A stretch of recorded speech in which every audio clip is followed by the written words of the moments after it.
In this tutorial, I'll show you how to design your own shirts using Spring. In addition to teaching you how to create a shirt, I'll also demonstrate how to promote it with coupons, feature it on the YouTube merch shelf, and order a sample of it. This is not a sponsored video. I paid for these shirts with my own money.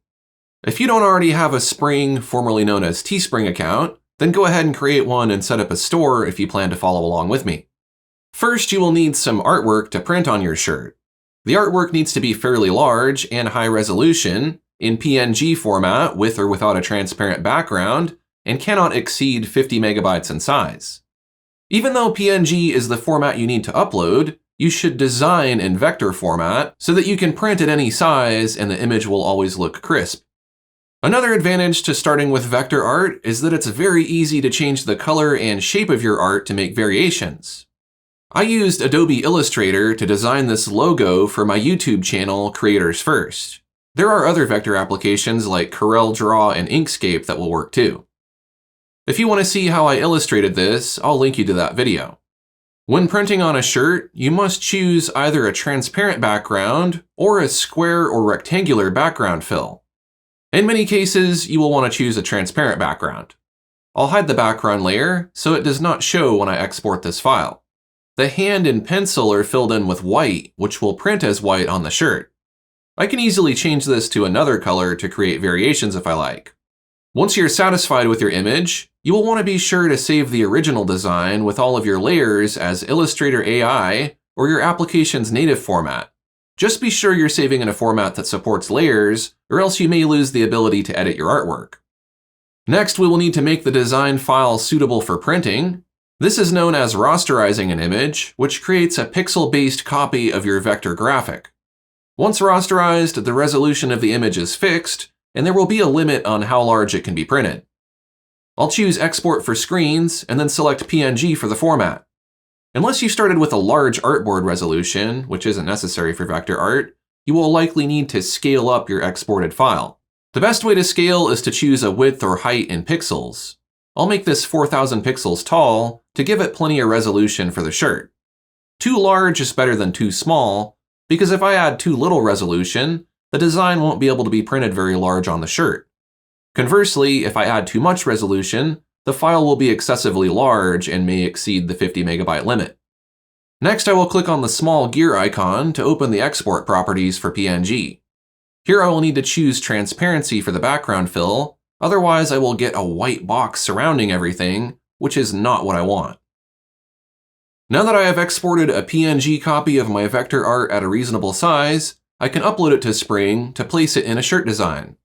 I'll click in the top right on Start Creating, and that will take me to my dashboard. On the left is where I can find the Create tab, and on that page I can select a shirt as the product I want to design. I'll click on Add Image, and I'll choose the PNG I exported. The image appears on the shirt. If you're having trouble seeing the image, you can change the shirt color. If that doesn't help, you may want to double check your export settings and inspect your artwork. Some images may need to be modified to appear correctly on a shirt. Next, I will size and position the image on my shirt. Keep in mind the body type of the person you're designing for may vary. Imagine how the contours of the body might distort the image. Placing the image off-center might look odd, as will placing the image too high or too low on the chest. And while you'll get more bang for your buck by printing a large image, that might not always look the best. Near the left and right sides are where the design starts to wrap around the torso, and text, for example, can get cut off on either end. Also keep an eye on the safe zone, which is represented with a red dashed line. Anything that goes outside of this line will be cut off. If the image you chose is too small, the tooltip will let you know. You can preview the image, but it's really best to just order a sample print to make absolutely certain the design looks correct. Once you're happy with the placement of the image, you can choose the color options for the shirt. There are several colors to choose from, but not all of them will look good against your image, so choose only the ones that work. In my case, blue is part of my branding, so I will choose navy, black, and a lighter blue for some variation. I want the navy blue to be my default, but the black lines are difficult to see against the shirt. I think adding a simple outline around the image will help to make the logo stand out. I'll return to Adobe Illustrator and I'll expand the artwork, which turns strokes into fills. Then I'll use the Pathfinder panel to merge everything into a single shape using the Unite mode. If this isn't working, be sure your layers are unlocked. I'll select and copy this merged shape, then undo a few steps before I expanded the shapes. Now I can paste in place and put that in between the logo and the background. Next, I'll add a stroke to it. I can adjust the stroke width and color at any point. I'll change my background color to approximate the navy blue of the shirt. And because the other color in my branding is yellow, I will choose that as my outline color.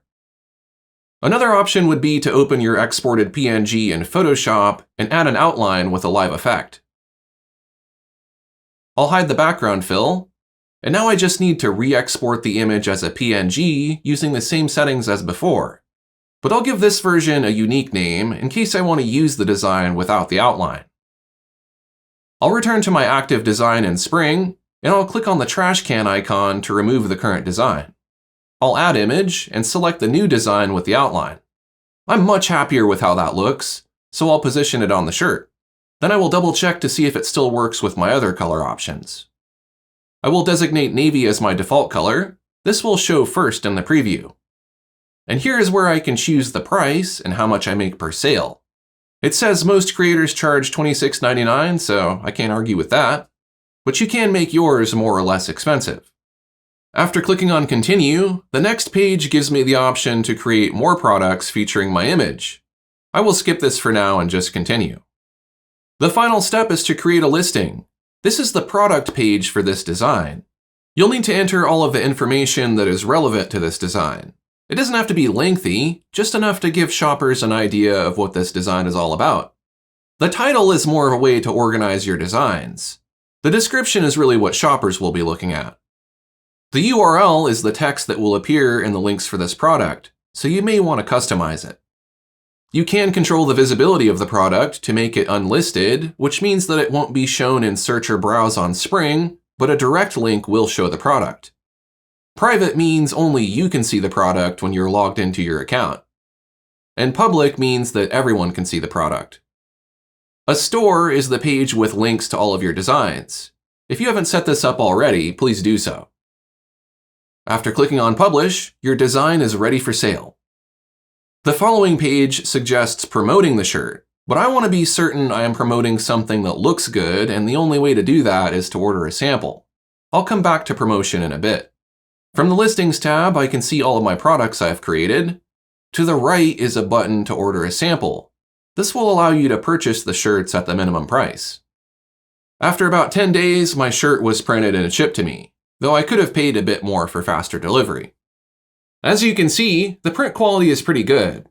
I've tried a lot of different websites, and Spring has some of the best quality. The design is well bonded to the shirt.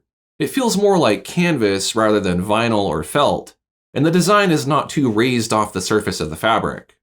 I say that because some of the bonding processes that feel more like felt or vinyl tend to peel off easily after washing the shirt several times. As you can see with this shirt I printed through another company, some of it is peeled off, ruining the image. This new shirt might be more of the crack and crumble type, but that ages better and more slowly. Washing and drying your shirts inside out can help them last longer, and if you avoid adding very small or sharp details, it's less likely for the design to begin to peel off. For example, these little dashes on the R were the first to disappear. The fabric quality of the Spring shirt is great. It's a Hanes, not some scratchy generic brand, and the Comfort Tee XL fits well on me. It's slender rather than too wide. As a tall person, I can appreciate that. Because printed colors are never as bright as those displayed on your monitor, the print isn't going to look identical to what I designed. For the most part, the colors match what I can see in the preview, but that might not always be the case. If your sample shirt does not look how you want it to, adjust your image and design a new version of the shirt. You'll have to order another sample print unless the change was minor enough not to. You can delete the old listing if you no longer need it. I only have a couple of minor complaints. The first is the tag. It's rather stiff and scratchy. I much prefer screen printed tags, or at least ones that are soft and don't flap around. What will happen is I'll eventually feel this itching and I'll rip it off, making a hole in the shirt. I think it goes without saying, but if the shirt was manufactured incorrectly, Like if the design is peeling off or something about the color or position is way different than how it looks in the preview, ask for a replacement. In my case, there's this little string that's attached on the inside that I can simply clip off and it's not a big deal, but if you have some sort of defect like this, you shouldn't pay for it. You should be able to get a replacement. Now that we can be certain what our customers are getting, we can promote the shirt to attract sales. One way to do this is to offer promo codes or coupons. I'll create a 10% off coupon that expires in 1 week. Next, I'll take a screen capture of the shirt preview. I'll drag it into a social media post, then copy the product link and paste it into a message for my viewers. You'd be surprised how well promo codes work to get people interested in your shirts. The final feature I'll demonstrate is the YouTube merch shelf integration for Spring. You can display and sell shirts and other products directly from your YouTube video pages. In order to access this feature, you must have at least 1,000 YouTube subscribers, and you must be approved for the YouTube Partner Program, which means that you need at least 4,000 watch hours in a year. I have videos on that if you want to learn more. If you meet the YPP criteria, this is a fairly easy integration to set up. Just go to your Spring dashboard and click on the YouTube Connect button, or go to Monetization in the YouTube Studio and look under Shopping. You'll first need to connect your Spring store to YouTube. This requires you to grant permissions to Spring to view your YouTube account. You can revoke these at any time.